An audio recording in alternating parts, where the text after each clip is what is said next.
ঈদ মানেই সাকিবময়। ঢালিউডের কিং নানা উৎসবে বিনোদন জগতাকে রাঙিয়ে তোলেন, তবে এবার রাজকুমার দিয়ে ততটা জ্বলে উঠতে পারেননি। ঈদ শেষ করেই শুরু করেছেন অন্য ছবির শুটিং। এরই মধ্যে আরেকটি সুসংবাদ পেলেন সুপারস্টার শাকিব খান। এর আগে শোনা গিয়েছিল শাকিব খান আমেরিকায় বসত করবেন, কিন্তু সম্প্রতি খবর এলো সংযুক্ত আরব আমিরাতের সম্মানজনক গোল্ডেন ভিসা পাচ্ছেন শাকিব।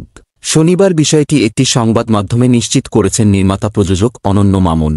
অনন্য মামুন শাকিবকে নিয়ে দুবাইতে বিভিন্ন কার্যক্রম পরিচালনা করেছেন এবং আরও কিছু করার পরিকল্পনা করছেন। অনন্য মামুন বলেন, আরব আমিরাতের সংস্কৃতি মন্ত্রণালয় থেকে ক্রিয়েটিভ কালচার ক্যাটাগরিতে গোল্ডেন ভিসার রিকমেন্ডেশন পেয়েছেন শাকিব। এখন কেবল সেটা রিসিভ করে আনা বাকি।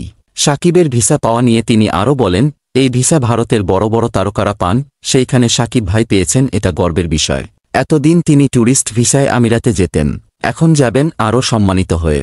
অনন্য মামুন যখন আমিরাতের মন্ত্রণালয়ে যান, তারা এটাও জানে না যে বাংলাদেশে কোনো সিনেমা ইন্ডাস্ট্রি আছে। শেষ পর্যন্ত যাচাই বাছাই করে তারা শাকিব খানকে গোল্ডেন ভিসা দিচ্ছে।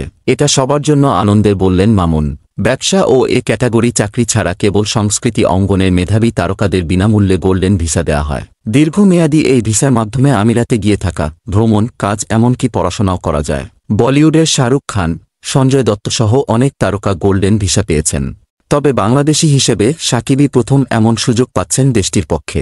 শাকিবকে নিয়ে দর্দ নামে নতুন একটি সিনেমা বানিয়েছেন অনন্য মামুন। গত ২৮ মার্চ নায়কের জন্মদিনে দুবাইতে ছবিটির ব্যতিক্রম প্রচারণা চালিয়েছিলেন তিনি। আগামীতে আরও চমক অপেক্ষা করছে বলেও জানালেন মামুন। সিনেমাটি একাধিক ভাষায় ডাব করে একসঙ্গে ৩০টি দেশে মুক্তি দেওয়ার ঘোষণা দেন অনন্য মামুন। শুধু তাই নয়, জানিয়েছিলেন ২ ফেব্রুয়ারি ছবিটি প্রেক্ষাগৃহে আসবে। এতে শাকিব খানের সঙ্গে জুটি বেঁধে অভিনয় করেছেন বলিউডের সোনাল চৌহান। সিনেমাটির শুটিং হয়েছে ভারতের বারাণসী ও এলাহাবাদে। দর্দ সিনেমায় শাকিব সোনাল ছাড়া আরও অভিনয় করেছেন পায়েল সরকার, বিশ্বজিৎ চক্রবর্তী, রাজেশ শর্মা, এলিনা শাম্মী, ইমতু রাতিশ, রাহুল দেব, অলোক জৈন, সাফা মারিয়া, জেসিয়া ইসলাম সহ অনেকে।